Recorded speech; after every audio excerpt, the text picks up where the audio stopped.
మా దేవాలయానికి కూడా ఇక్కడ వెళ్ళాను, చర్చికి కూడా వెళ్ళాను. అందరి దగ్గర పూజలు చేసిన తర్వాత నిన్న ఈరోజు మీరు చూస్తే నేను 2 యజ్ఞాలు చేశాను. ఒకటి సుదర్శన నారసింహ యోగం, 2 చండీ యాగం చేశాను. నా కోసరం కాదు, ఈ రాష్ట్రంలో ఉండే ప్రజల కోసం నేను ఈ యజ్ఞాలు చేశాను. మానవ ప్రయత్నం చేస్తాం, పోరాడతాం, దేవుడు కూడా సహకరించాలి, ఆశీర్వదించాలి. అందుకే ఈ యజ్ఞాలు కూడా చేశానని చెప్పి నేను మీకు తెలియజేస్తున్నా. మీ అందరి ఆశీస్సుల ద్వారా 45 ఏళ్ళుగా నాకు ఇంకేం పదవులు అవసరం లేదు. ఆ విషయం మీరు గుర్తుపెట్టుకోవాలి.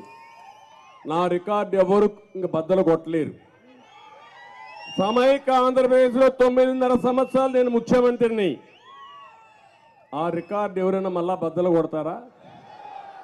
సమైక్య ఆంధ్రప్రదేశ్లో 10 సంవత్సరాలు ప్రతిపక్ష నాయకుడిని. మళ్ళా ఎవడన్నా 10 సంవత్సరాలు అక్కడ ప్రతిపక్ష నాయకుడు అవుతాడా? ఇంకా ఇక్కడ 5 సంవత్సరాలు ముఖ్యమంత్రిని, 28 సంవత్సరాలుగా నేను పార్టీ అధ్యక్షుడిని.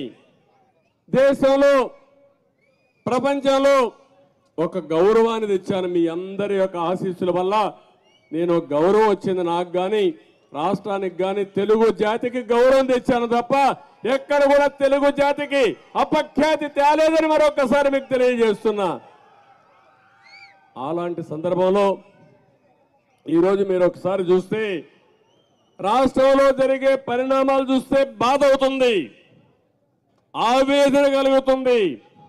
ఓసారి రాత్రులు నిద్ర కూడా రాదు. నా కోసరం కాదు, జరిగే సంఘటనలు చూసిన తర్వాత 1-2 కాదు, ఒక్క ఛాన్స్ పాపం ఈ 4 సంవత్సరాల 9 నెలలు అయింది. ఈ 4 సంవత్సరాల 9 నెలల్లో అందరూ కూడా మా తమ్ముడు గోవిందా గోవింద అంటున్నాడు. కడాను నిస్సహాయ స్థితికి వచ్చినప్పుడు దేవుడే దిక్కు అనుకుంటా ఆ పరిస్థితికి వచ్చా. అందరం కాదు, మన చేతల్లోనే ఉంది. మన రాత తిరగరాసే శక్తి మన చేతల్లో ఉంది.